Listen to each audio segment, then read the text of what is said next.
m'appelle Anthony Dufour, je suis issu de la promotion Umberto Eco, la première promotion de l'IEP de Lille, et je suis devenu journaliste. Et j'ai créé une agence de presse qui s'appelle Ikari et qui a travaillé en Asie et qui travaille un petit peu partout dans le monde aujourd'hui, une agence de presse spécialisée sur l'international.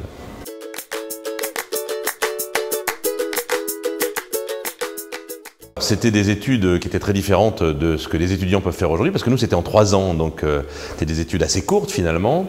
Il y avait une immense mixité sociale, d'origine.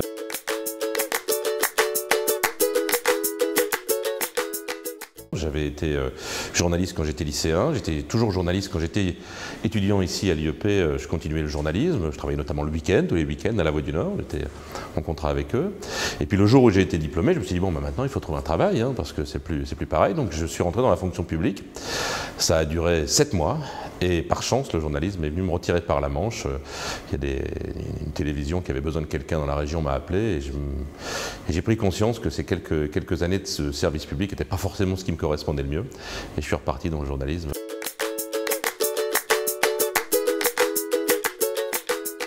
J'ai pas construit tout de suite le rapport à ce métier, ce que ça voulait dire, les rapports humains, l'engagement social, la découverte évidemment. Ça s'est venu petit à petit. Quand j'étais rattrapé par le journalisme, j'étais correspondant à Lille pour TF1 pendant quelques années. Et puis après je suis parti à l'étranger et là c'était tout à fait autre chose. C'était une manière de vivre la découverte du monde, qui est une passion pour tout le monde. On a tous envie de faire ça, on a tous envie de découvrir le monde, de partir habiter dans différents pays. Ben moi c'était mon métier.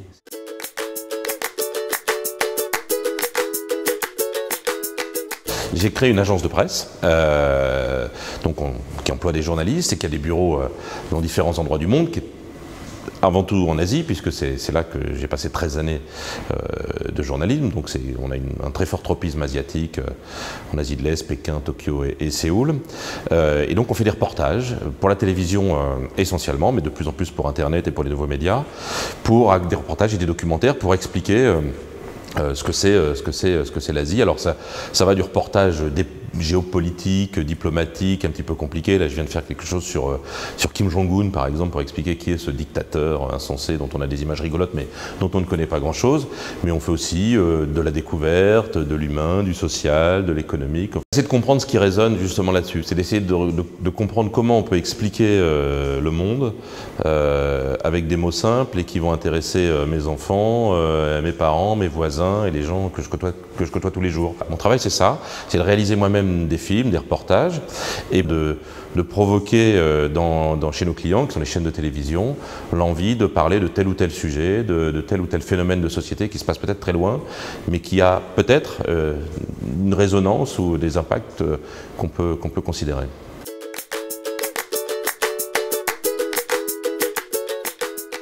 C'est d'être l'interface entre les diffuseurs, les médias, les télévisions et les journalistes, les auteurs. Il y a des gens qui ont des idées, il y a des gens qui ont des capacités, qui ont vu quelque chose, qui ont envie de le transmettre. Et puis il y a des médias qui sont capables de le transmettre.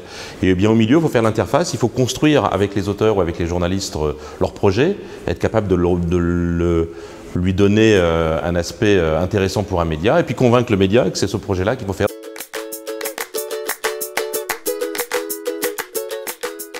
Ce qui est sûr, c'est que ça m'a complètement ouvert sur le monde. Moi, je suis un petit gamin du Nord-Pas-de-Calais. Je viens d'un milieu un peu déshérité, un peu rural. Enfin, j'allais faire des mathématiques dans une fac, donc c'était pas du tout la même histoire. Et le fait de rentrer dans un IEP, de côtoyer des gens qui viennent de partout, des professeurs d'un niveau auquel j'avais pas accès forcément à l'université, bah oui, bien sûr que ça a tout changé, évidemment. Ça permet de lire autrement, ça permet d'accéder à d'autres niveaux de culture, d'autres niveaux de relations, et donc évidemment ça rend possible des choses auxquelles on ne pensait même pas avant. Il n'y a pas forcément, dans mon expérience de Sciences Po, un apprentissage concret d'un métier ou d'une profession, mais il y a l'ouverture à tout un pan professionnel ou tout un aspect de vie et de rencontre qui n'était pas possible avant.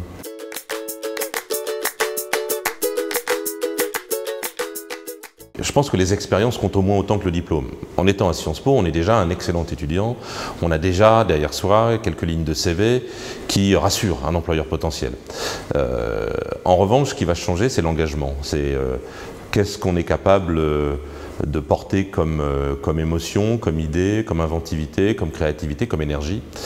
Et ça, c'est pas forcément dans un CV scolaire. Donc le fait d'avoir multiplié les expériences, d'avoir été frappé à la porte de médias, d'avoir été faire autre chose, ou pas forcément dans les médias, mais d'avoir tenté des expériences professionnelles, je trouve que c'est souvent un élément très discriminant et qui permet de repérer des gens qui ont un parcours intéressant.